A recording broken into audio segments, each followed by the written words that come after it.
Hi folks, welcome to RJ Impact. Today we're going to be looking at 10 days that shook the crypto world. Was it a series of unfortunate events or the inevitable consequence of a deliberate attempt to commit fraud? You decide.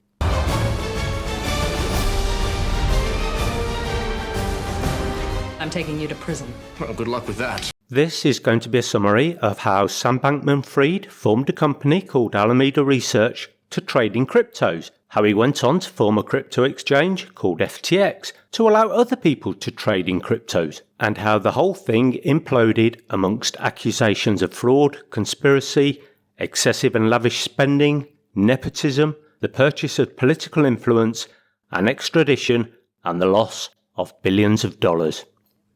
I'm going to hone in on the 10 days where the whole charade came crashing down, but in case you hadn't heard of Sam Bankman-Fried, or SBF as he's widely known, I'll provide a bit of background on a detour so that you can better understand some of the events during those 10 days, but by the end of this my aim is to give you an understanding of the human dynamics in play, particularly the family human dynamics in play, some of the hubris involved, and the crypto magnate versus crypto magnate battle that could be said to be the final nail in FTX's coffin, as it were, what a liquidity crisis actually means in respect of an exchange operating in the way that FTX did, how Binance stepped in at what was a critical moment for FTX, but ultimately their apparent white knight approach led to an inevitable collapse. How in the hours following the FTX collapse, throwing in the towel as it were, it experienced a possible hack in which hundreds of millions of dollars worth of crypto was stolen. And finally, we'll touch on the aftermath of the immediate collapse,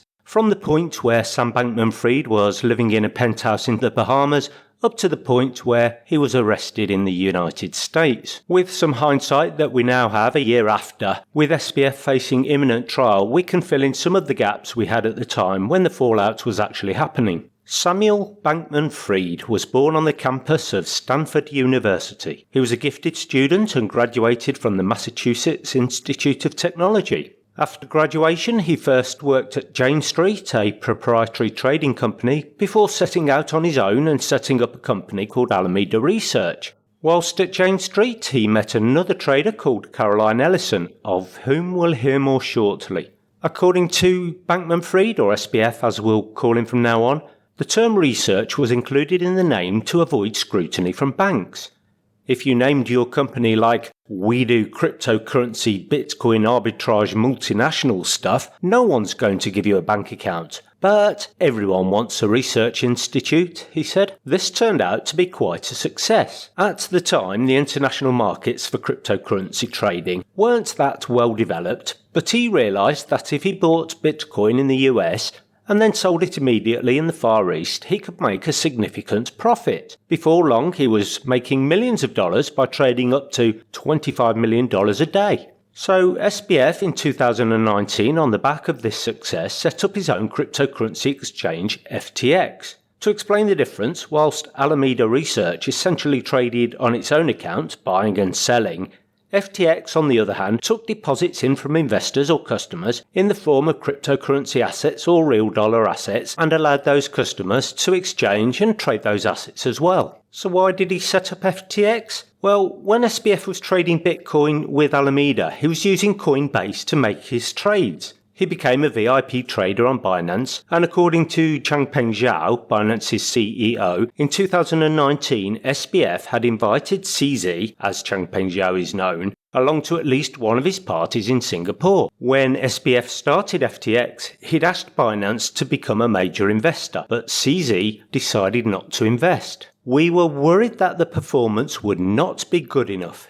CZ said. From the start, the relationship was competitive, but later, after FTX became hugely popular, CZ came back and took a 20% stake in FTX, at that time for around $100 million, it's reported, to help it expand. At that time, he was very humble, CZ said about SBF. A little later, and crucially for this story, FTX decided to create its own cryptocurrency, and this was called FTT, and we'll come back to that shortly. But to give you a feel for the growth and financial size of FTX, here are a few key milestones. In 2019, as we've heard, CZ purchased the 20% stake in FTX for around $100 million.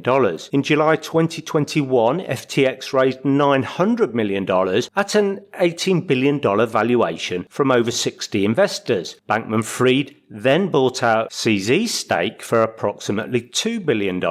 In January 2022, FTX raised another $400 million in Series C funding at a $32 billion valuation. And these are just the highlights. Along the way, there were several other transactions and deals in the hundreds of millions of dollars, including developing a gaming division and purchasing struggling cryptocurrency companies and their assets. In 2021, the company moved its headquarters from Hong Kong to the Bahamas, and at its zenith, Cramer was calling SBF and FTX the new JP Morgan. It's difficult to say even with hindsight exactly when it happened, but around the time of the move of FTX to the Bahamas, things started to go awry. It was also the timing when Caroline Ellison, if you remember her, took an active role as an executive in FTX. A few words on her before we continue. Caroline Ellison had been recruited to Alameda Research in March 2018 whilst SBF ran the FTX group, and within a couple of years she was made CEO of Alameda Research at the age of 28. They had what is known to be an on-off love affair, and rumours of a polycule-type arrangement began to emerge surrounding a huge penthouse that SBF and several other FTX executives rented together in the Bahamas. Ellison herself said on her Tumblr blog that she'd explored polyamory, but also on her Tumblr blog she appears to have had a fascination with race science and a belief in the natural synergy between crypto and fraud. And in case that wasn't enough, apparently she posted very graphic blogs about masochism, although I haven't seen those, and talking about the crypto space. Let me quote her directly from March 2022. "I didn't get into this to be a crypto true believer. It's mostly scams and memes when you get down to it. The spend in the Bahamas was lavish. Properties, private jets, yachts, expensed livings, masseurs, chauffeurs were all provided to SBF and his cohort in abundance. And I've made a separate video on this opulence if you want some further details. So, back to things going awry. Alameda, instead of making profits, had started to turn in losses. SBF authorised monies and cryptos from FTX to be transferred to that company to back up its losses, and the distinction between the two companies became increasingly blurred, even to the extent that monies customers deposited with FTX were actually diverted directly into Alameda's own bank accounts at the time those customers made those deposits. We now know that SBF had invited his parents to act as advisors to FTX, in particular his father. Both of them are law professors or were law professors at Harvard, and his father, who is a tax advisor, it has recently been disclosed, took a $200,000 per annum retainer from FTX to provide tax advice. The liquidators of FTX have recently announced that they are suing SBF's parents for the return of significant assets, including what is understood to be a $16 to $18 million property in the Bahamas, which was gifted to them by FTX. We'll come back to SBF's family and the apparent nepotism in due course, but let's take a quick diversion to discuss FTT. Now, FTT is a token. It operates on the Ethereum network and, to all intents and purposes, acts like a cryptocurrency in its own right. FTX decided to mint this token, in other words, start producing them itself, and then it decided to put a price on them. Now, something is only as valuable as the price people are willing to pay for it, but if Alameda Research, for example, purchased some of them, then the token would have, at least at face value, some kind of value, and it started to be quoted on the regular cryptocurrency exchanges. In addition, owners could get discounts for trading on the FTX platform if they held FTT, and essentially this FTT token went from zero to several billions in market capitalization in just a few months. You might be thinking to yourself, this doesn't make sense, and you'd be absolutely right. FTT has been described as being magic beans, and at its height was valued at $84 per token, with some 300 million tokens being created from nothing by FTX on inception. You can do the math. $84 times 300 million is over $25 billion. Yes, $25 billion from nothing. They sure are magic beans. In the meantime, SBF was donating in what the criminal case against him now states is around $100 million to politicians and PACs, political action groups. And this was primarily to support politicians that were favourable to companies like FTX in the cryptosphere and from both parties, albeit primarily Democrats. One of the most significant beneficiaries from this campaign support was a PAC called Mind the Gap, MTG. Guess who was one of the founders and the president of that organisation? Well, keeping it in the family, it was none other than Barbara Fried, SBF's mother. Barbara Fried is an ethics professor at Harvard University, and according to one email, she advises her son that it might be a good idea to use another FTX executive to make the PAC donations to Mind the Gap. I would counsel strongly against giving in a disclosed form under your own name. You could get Nishad or Caroline to contribute to the PAC some of the total amount you, i.e. SBF, are willing to give. But that has its own costs and risks, she said. Now, Nishad Singh, one of the technical engineers at FTX, has pled guilty to effectively being a strawman donor on behalf of SBF. And this email strongly implies that Barbara had full knowledge that the donated funds were sourced from SBF via FTX. The extraction of funds from FTX and hence customers of FTX really does appear to have been a family industry. Enter Joseph's sister, Sam's auntie. Now, FTX had set up $1 million hackathon and FTX summit at the Miami Heat Arena as a promotional event. So wouldn't it be a good idea if Auntie Bankman organised it? And so she did. She was retained on a $14,000 per month fee with what was an unlimited budget to put the whole thing together. She spent around $2.3 million in it in total. And in the end, 1,200 people attended. Full stop. It really does seem at face value that Joseph Bankman and Barbara Fried, SBF's parents, had deep knowledge of some of the activities that were going on at FTX that people like Caroline Ellison, Gary Wang, Nishad Singh, Ryan Salame have already pled guilty to. And so we approach the 10 days I referred to in the introduction. The following is a recap of the events that led to FTX failure, bankruptcy filing, and its former CEO's jailing and extradition to the United States to face a series of criminal and civil charges. And just to provide some balance on the opposite side to those documented emails that SBF's parents left as evidence, his parents' counsel have issued a denial on their own behalf. This is a dangerous attempt to intimidate Joe and Barbara and undermine the jury process just days before their child's trial begins. These claims are completely false.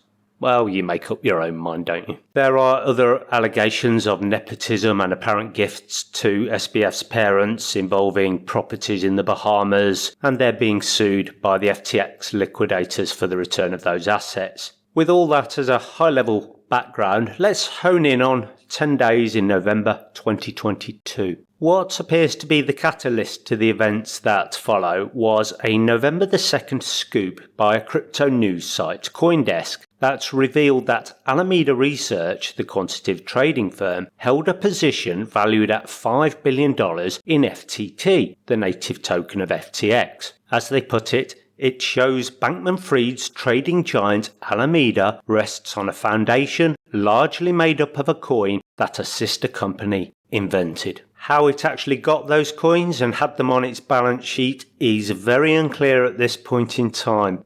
Perhaps it was gifted them by FTX, or perhaps the boundaries between the two companies were so blurred that we may never get a satisfactory answer to that question. Anyway, back to the report. It disclosed that Alameda's investment foundation was also in FTT, the token that its sister company had invented, as I said, not a fiat currency or another cryptocurrency. And that prompted concerns across the cryptocurrency industry regarding Bankman-Fried's companies in general and their potential undisclosed leverage and solvency. And one commentator said, "It's fascinating to see that the majority of the net equity in the Alameda business is actually FTX's own centrally controlled and printed out of thin air token." So only a few days later, as the cryptocurrency world was digesting this, rival exchange Binance announces it's going to sell all its FTT tokens. And here we'll need to do a quick detour to explain the significance of this. Binance is effectively owned and run by Changpeng Zhao, its CEO. And according to him, based on comments made by SBF in his discussions with the US Justice Department, the US Justice Department is investigating Binance for possible money laundering. And CZ, as he's known, has accused SBF of spreading rumours about Binance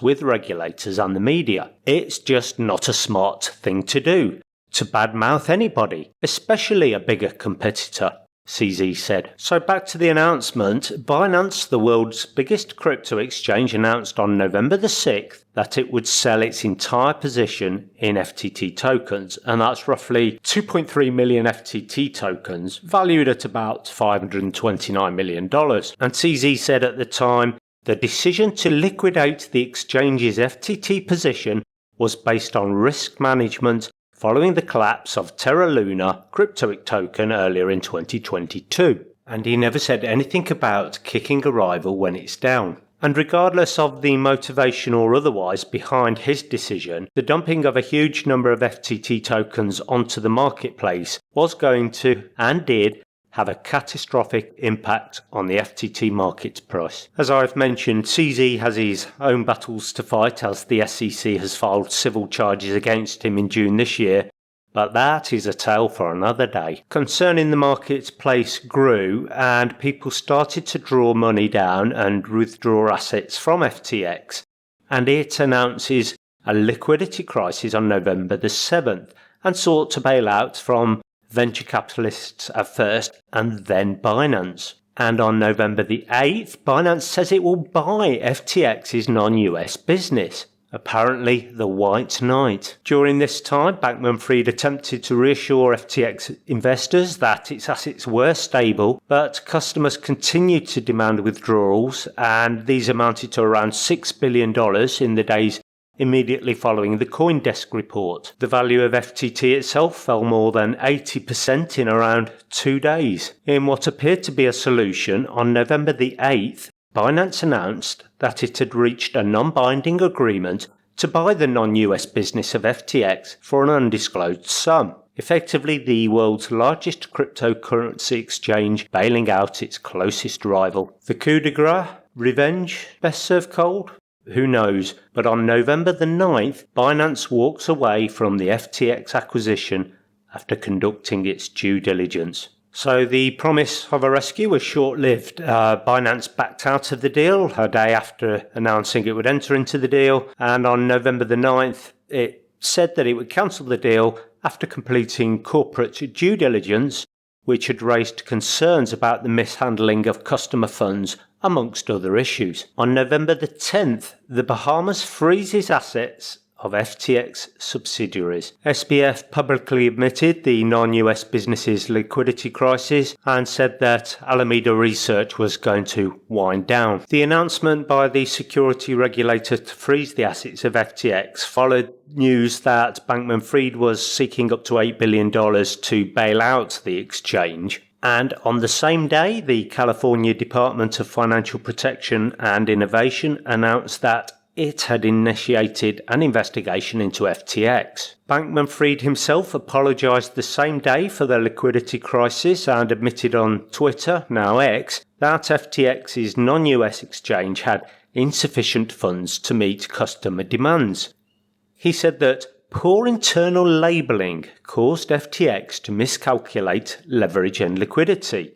And in the same Twitter thread, which were increasingly bizarre, he said that Alameda would wind down its trading. And then on November the 11th, Bankman-Fried steps down as the FTX CEO and is replaced by a court-appointed CEO with restructuring experience. So FTX files for Chapter 11 bankruptcy protection. He's replaced as CEO of FTX by the court-appointed CEO John Ray, who led the energy trading firm Enron through its bankruptcy proceedings many years before. In that filing, it was revealed that roughly 130 other affiliated companies were also part of the proceedings. And the bankruptcy filings at that time indicated that FTX had assets and liabilities, each in the range of $10 billion to $50 billion. Just in the general wider marketplace, BlockFi itself paused client withdrawals on November the 11th, and rumours indicated at the time that it may have a dicey future. Crypto.com saw withdrawals increase. In the 2 days after that, between the 12th and 13th of November, Genesis Global Trading halted with custom withdrawals from its own crypto lending unit. On November the 12th, if the news wasn't bad enough already, FTX reports it was subject to an alleged hack, suspected to be up to $477 million, and then moved its digital assets to cold storage for security reasons. Apparently, the hacker continued to drain wallets for several days after that, using what analysts call on-chain spoofing. And then the hacker reportedly then reinvested those funds into Ether. On November the 16th, a class action lawsuit was filed in Florida alleging that Bankman-Fried created a fraudulent cryptocurrency scheme designed to take advantage of unsophisticated investors from across the US. Others named in the lawsuit include celebrities and professional athletes like Steve Curry, Shaquille O'Neal, Naomi Osaka, Larry David, Kevin O'Leary, who allegedly helped Bankman-Fried facilitate the plan. On November the 18th, the Bahamas said it was one of the largest financial crimes in American history. A day later, the new FTX CEO Ray told the US House Committee that the company, FTX, practiced no bookkeeping. It was old-fashioned embezzlement, he said. He went on to say that investors and customers have lost billions and not all of it will be recovered. After extradition on December the 22nd, Bankman-Fried is released by the New York court on a $250 million bond, the largest in history, and at the same time he was indicted on 8 counts including securities fraud and money laundering. He was told he must live with his Stanford law professor parents in Palo Alto, California. Bankman-Fried on January the 3rd, 2023 pleaded not guilty to all criminal charges against him. He's set to face trial next week on October the 2nd. He's currently actually in jail in New York, having been accused by the prosecutors of witness tampering, and that is against a former counsel for FTX, whom he tried to meet to agree stories with, and against Caroline Ellison, of who he released sensitive papers and private journal diaries to the press. That's where we are at the moment. There's an awful lot more to this than I've been able to detail here. I've released several videos on this, so if you want a deeper dive, you can go through those. These include a deeper dive into some of the charges that the former executives that have already pleaded guilty faced. And so as the hand of subscribe presses the notification bell on a New York courtroom, it realises that it's only 2 days before Sam Bankman-Fried will be here as well, and whether there will be many seats available as the court case commences on October the 2nd. Bye for now.